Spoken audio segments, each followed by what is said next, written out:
ये है दाहोद में भारतीय रेलवे और सीमेंस की साझेदारी से बनाया गया पहला इलेक्ट्रिक इंजन जो कि 9000 हार्स पावर का है। और यहाँ पर खुद रेल मंत्री अश्विनी वैष्णव इस इंजन के अंदर मौजूद हैं। ये पहला प्रोटोटाइप तैयार हो गया है। हम आपको बता दें, गुजरात के दाहोद में भारतीय रेलवे और सीमेंस की साझेदारी से बने इलेक्ट्रिक इंजन कारखाने का काम अब बड़ी तेजी से आकार ले रहा है। प्रधानमंत्री नरेंद्र मोदी ने अप्रैल 2022 में इस कारखाने की आधारशिला रखी थी और अब इसका पहला 9000 हार्स पावर का प्रोटोटाइप इंजन तैयार हो चुका है। रेल मंत्री अश्विनी वैष्णव ने इस प्रोटोटाइप का निरीक्षण किया और उसकी टेस्टिंग की शुरुआत की। यह इंजन विशेष रूप से ऊंचाई वाले क्षेत्रों में भारी मालगाड़ियों को खींचने के लिए उपयोगी साबित होंगे।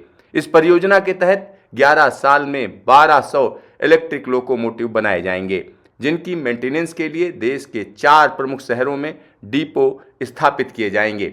दाहोद स्थित यह कारखाना स्थानीय लोगों के लिए एक बड़ी आर्थिक सौगात साबित हो सकता है, क्योंकि इस परियोजना से तकरीबन 10,000 लोगों को रोजगार मिलेगा।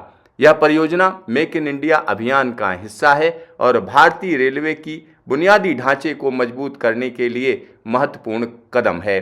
यहाँ बने इंजनों का रखरखाव विशाखापत्तनम, रायपुर, खड़गपुर और पुणे में होगा। यह इंजन आप देखिए किस तरह से अलग है।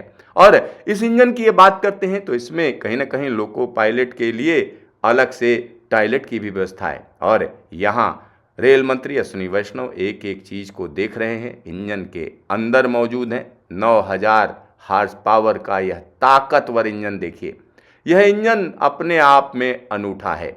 अगर हम भारतीय रेलवे की बात करें तो 12,000 हार्स पावर के इंजन पहले से ही चल रहे हैं, लेकिन 9000 हार्स पावर का यह इंजन पूरी तरह से अनूठा है। देखिए, लोको पायलट का जो केबिन है वो आप देख सकते हैं। लोको केबिन में खुद रेल मंत्री अश्विनी वैष्णव एक एक चीज़ को जांच परख रहे हैं, क्योंकि लोको पायलट्स को बेहतरीन सुविधाएं मिलें। साथ ही साथ इन लोको की अगर हम बात करते हैं तो इसमें कवच पहले से ही इंस्टॉल्ड होगा, यानी कवच की भी व्यवस्था है। साथ ही साथ इसका अगर हम देखें कि जो इसका व्यू है, यानी जहां लोको पायलट बैठेगा वहां से दूर तक नजर आएगा।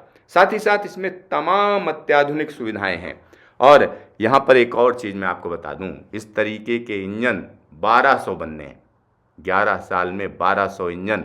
और 1200 इंजन क्या करेंगे? देश के अलग अलग इलाकों में भारी भरकम मालगाड़ियों को खींचेंगे, क्योंकि डेडिकेटेड फ्रेट कॉरिडोर पूरी ताकत से तैयार हो चुका है। उसमें मालगाड़ियां चल रही हैं। 12,000 हार्स पावर का इंजन उसमें मालगाड़ियों को खींच रहा है, लेकिन बीच में गैप बचा हुआ है, क्योंकि यात्री गाड़ियों की अगर हम बात करें तो 4000 या 4500 हार्स पावर के इंजन यात्री गाड़ियों को खींचते हैं, लेकिन जब मालगाड़ियों की बात आती है तब इसके लिए ताकतवर इंजन चाहिए। तो 6000 हार्स पावर या इससे ज़्यादा ताकत के इंजन चाहिए। तो 12,000 हार्स पावर के इंजन पहले से ही आस्टाम के काम कर रहे हैं, लेकिन बीच में एक गैप था। उस गैप को पूरा करने का काम यह इंजन करेगा। और अभी एक प्रोटोटाइप बना है, 2 प्रोटोटाइप जल्द ही तैयार हो जाएंगे। उसके बाद क्या किया जाएगा? धड़ल्ले से लोको का हम कह सकते हैं प्रोडक्शन शुरू होगा। यहाँ देखिए किस तरीके से नीचे से, इंजन के नीचे से हम कह सकते हैं देखने का काम यहाँ पर किया जा रहा है। यह लोकोमोटिव अत्याधुनिक तकनीक से लैस हैं। यहाँ हम आपको बता दें, रीजनरेटिव ब्रेकिंग सिस्टम से ये लैस हैं और इसमें कवच भी लगा हुआ है। रीजनरेटिव ब्रेकिंग सिस्टम में होता यह है, जब ब्रेक लगाए जाते हैं तो उससे बिजली पैदा होती है और वो कहीं ना कहीं बैटरी को चार्ज करती है, यानी उसका दोबारा इस्तेमाल किया जा सकता है।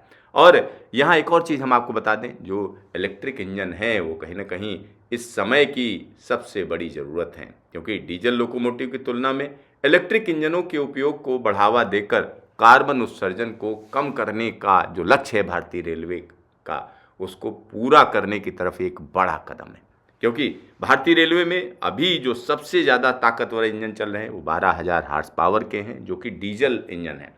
और यह 9000 हार्स पावर का इलेक्ट्रिक इंजन होगा। और इलेक्ट्रिक इंजन से कहीं ना कहीं भारतीय रेलवे को एक बड़ा सपोर्ट मिलेगा।